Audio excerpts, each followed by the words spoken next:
Goosebumps. They're so good, it's scary. Hello, Goosebumps fans. Let's do an exclusive for this channel. So, Goosebumps HorrorTown. I know I did some bad things and said some bad things about it, but how about I do something nice, which is talking about the 5 good things that they have to offer and the 5 bad things they have to offer. I think that actually is something cool. So, let's do this. Number one, the first good thing that they're giving us is it's a game. It's a Goosebumps game. I mean, Night of Scares, there's no DLC. It's like it's pretty dated now. And for it to actually come out with Dead of Night, it's dated, but at least they were able to update it a little bit.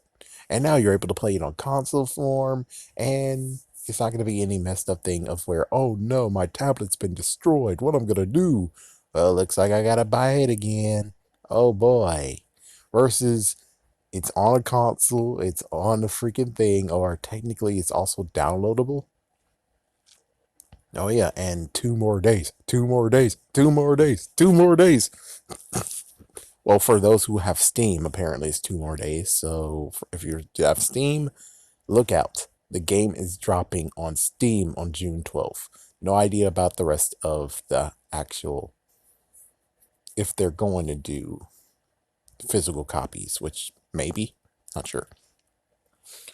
Number two of the good things that they have done is that, oh, besides, it's a Goosebumps game, it's something new for us to do. Number two is they actually have stories involved. They actually are doing new stories that you actually have. Yes, you can remember the old stories, but they put their own twist to it, which I think actually is pretty nice. Yeah, instead of being like, okay, well, let's see what's all the characters from a certain book. We gotta make sure we know which ones.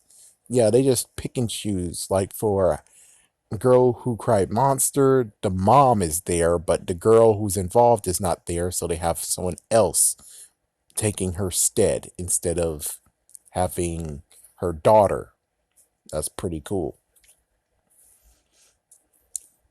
Oh, yes, number three, recognition with Mr. Wood. Mr. Wood gets to do more than he ever got to do anywhere else. Yes, he did stuff in the book.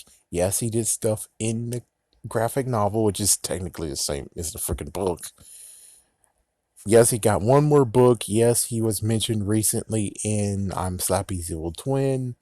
But video game wise, besides the whole welcome to horrorland.com, he didn't get to have crap anymore because yes, he can fight Slappy and beat the crap out of him, but we can't even access that anymore.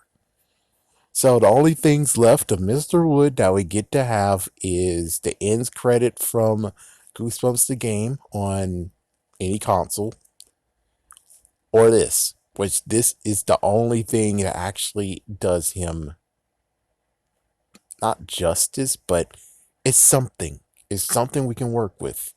Even if it's reenacting the first book, technically, let's see, which one was it? Is there any? Oh, yes, it was the Monster Blood event.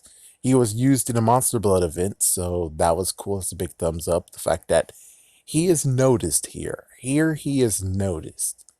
And he was a pain for me to get. Like, oh my gosh, 400 Goosebumps books versus 100 for Slappy. Oh my goodness, could you make it 200? It's like, jeez. It's like, yeah, they know how much he's worth, but it's like Goosebumps period don't know how much he's worth though.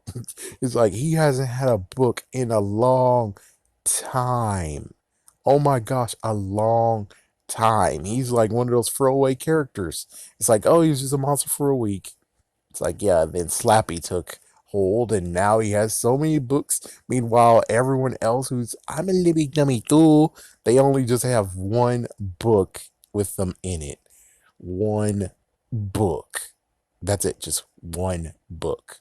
One mentioning, one book. Well, mentionings are different, but one book. All right, number four, something good is they did make themselves stand out differently from any other, you know, collectathon or whatever. Or, yeah, that's I don't know what to call it. But anyways, yeah, there's so many in quotations clones out there, but they made themselves different because you have to craft. So that is actually one pretty thing that cool thing that he did was you have to craft stuff. Yeah, that's pretty cool. That was a good idea. Good move on them instead of just being like, yeah, you see what Simpsons tap out and you see what that Family Guy one that who gives a shit about. Yeah, let's do what they're doing and that's it. No, they decided to actually put a crafting gimmick in there and that was nice. That was a touch that actually is pretty different. That's a good thumbs up. All right, number five, the last one that I need to talk about. The last thing to actually do before I actually start wailing on them. Let's see. What's the last one that they did?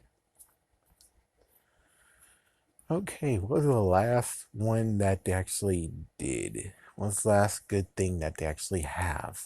Hmm, I guess number five is they listen to the fans and they're actually willing to work with you. Like, for instance, if there's any glitches that they find, you notify them, they'll fix it. If you have like some interesting ideas, they actually might listen and hear you out. One good example is Grimo Ken, who actually talked to him a few times, so he has a contact there.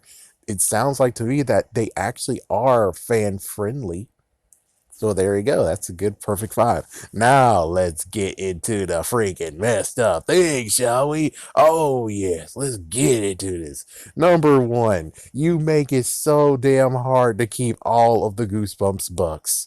Yes, it's like beforehand, and of course, Grim and Spongy, shout out to you both, they both eventually told me, hey, you need to go into settings and then you can click a certain thing to where they ask if it's okay to spend the Goosebumps bucks. And it's not defaulted, which is like, oh my gosh, you freaking monster. Okay, that's one. Number two is the freaking misclicks. It's like misclicks, period. That's the real thing that sucks. The misclicks. It's like, why, Seder? Why you're being such a bastard? It's like, yes, the rage is returning to kill him. It's like, yes, he keeps on taking my stuff, aka I'm just trying to tap, and there's always a mistap. Who knows? Because maybe I have an old tablet. I'm not sure. Apparently, when it comes to things, period, I don't know what Grim's using, but his game's going slower. My game's going slower. I think that's gonna be number three. But even so, the misclicks is one issue that's totally horrible. Number three, I already just mentioned, why not let's use it, is the fact of when it comes to the game period, the game itself actually is slow depending how big your city is. I know it's messed up to say, but I have to do it. Simpsons Tap Out, when I was able to access it, I had a big city. And it kind of did sort of take some time, but their weird gimmick is that it loads a certain area that you're looking at, and if you go to another area, then oh my gosh, it has to re-upload, it has to reload itself, so you're able to touch that certain location. Yeah, it's pretty what the heck, and it's also slow. I mean, oh my gosh, I'll tell you, I was like, if I had a quarter for how many times I start up the game and I'm waiting for the whole, hey, I'm going to show you something that you can buy today. And it's like, I have to wait a minute or two for that to actually finally load so I can click out of it so I can actually interact with my city. What the frick? Well, town. What the frick, man? What the frick? Let's see, anything else? Yeah, that's something. Um, all right, number four is the fact of you can't actually save your game. The only way how you save your city is if you go to Facebook and link your Facebook account to this game. That is the only way how you save it. There is no other way to save it but that way. I know it's up, but Simpsons Tab Out, they had Origin and then they had actually, I don't know, there's some weird crap that happened there where Origin then got bought by EA, and then now you have to sign in the EA, and then as soon as you do that, well, your freaking town is saved. It's saved. I'm able to go on it anytime I want, but I'm still screwed because of issues. Yeah, so the saving portion is kind of a messed up issue. Number five, I think I'm at the fifth place here. Number five is the fact of it's not compatible with all tablets. Yes, that's messed up because my original plan was to actually have Senses Tap out somewhere and Goosebumps the game somewhere. I mean, well, Goosebumps Horror Town. So Goosebumps Horror Town was supposed to be on my new tablet. And guess what? For some reason, my tablet does not recognize the game. They don't recognize my tablet at all. So I was forced to put it on my old tablet. So it's like, okay, what is this? What exactly is going on here? And well, tablet that I wanted to use was a Samsung. For some reason, they were like, yeah, we don't recognize your thing, so tough luck, man. I'm like, oh, come on. I wanted that to run nice and good, nice and smooth. Now, as you can figure, I think it's my tablet, but on the other hand, I think it's not my tablet at all. It's just how they run things. So that's basically the good and the bad. I think I had some more, but I'm just going to leave it there. Anyways, guys, have a scary day. Have a scary night.